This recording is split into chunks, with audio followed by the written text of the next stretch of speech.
السلام عليكم ورحمة الله تعالى وبركاته. كنتمنى يا ربي تكون في احسن الاحوال وانتم كتشاهدوا الفيديو ديال اليوم. كنرحب بالمتتبعين الاوفياء لقناة وصفات حكيمة الغازي. بالنسبة للوصفة ديال اليوم غادي نشارك معكم وصفة بسيطة اقتصادية جدا، مكونات سهلة وسهلة التحضير ايضا وسهلة التحضير، يعني غادي توجديها في ثواني. وهاد الوصفة كتنفع للناس اللي عندهم ضيق التنفس الشديد والسعال الحاد، واللي عندهم انسداد المفرط في الشهية، يعني اللي عنده المشاكل ديال الانسداد ديال الانف والشهية مسدودة يعني، وكيحس بواحد ضيق ديال التنفس كبير جدا. هاد الوصفة راها غادي تهنيكم نهائيا من الالم ديال ضيق التنفس والالم ديال الصدر والسعال الحاد. فقط جربوها بالطريقه الصحيحه.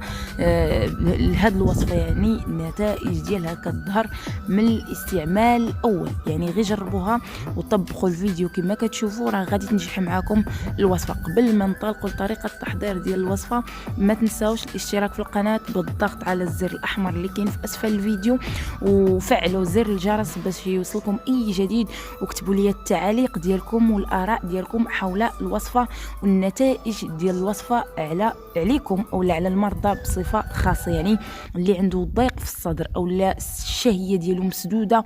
هاد الوصفه راه كتنشط الذهن، كتفتح الشهيه، كتقوي المناعه ديال الجسم، وكتهنيك نهائيا من الالم ديال الصدر والالم ديال السعال وضيق التنفس بمكون واحد، يعني مكون اقتصادي جدا، يعني موجود في اي دار مغربيه وفي اي دار عربيه.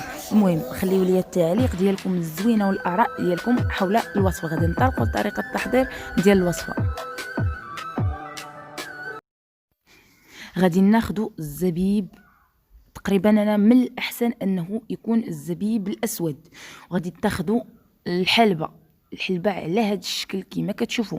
يعني انا ما حبيتش انني نعبر معكم الكميه بالعبارات، يعني كل وحده والقياس اللي حبات تعملوا. يعني انا تقريبا خدمت كاس صغير ديال عفوا ديال الزبيب او التيل او العنب المجفف، وخدمت كاس صغير، فنجان صغير ديال الحلبة، وغادي تضيفوا ليهم كاس ديال الماء. يعني خاص داك الماء يغطي الوصفه كليا، وغادي ديروا فوق البوطه يغلي على هذه الطريقه. تلقاوه بالجهد في الاول، ومن بعد غادي تنقصوا على الوصفه ديالكم وتخليوها طيب تقريبا شي نص ساعه، وتتحصلوا على هذه الطريقه بالضبط. يعني راه النتائج ديالها كتظهر من الاستعمال الاول، يعني ما تخافوش منها، ما عندهاش اي اضرار على الجسم ديالكم. راها وصفه مضمونه مجربه مني شخصيا.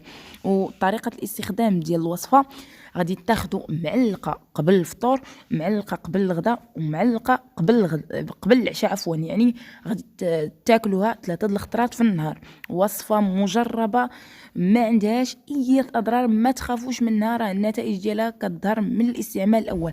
كنشكركم البنات على التتبع ديالكم، ما تنساوش الاشتراك في القناه. شكرا بزاف.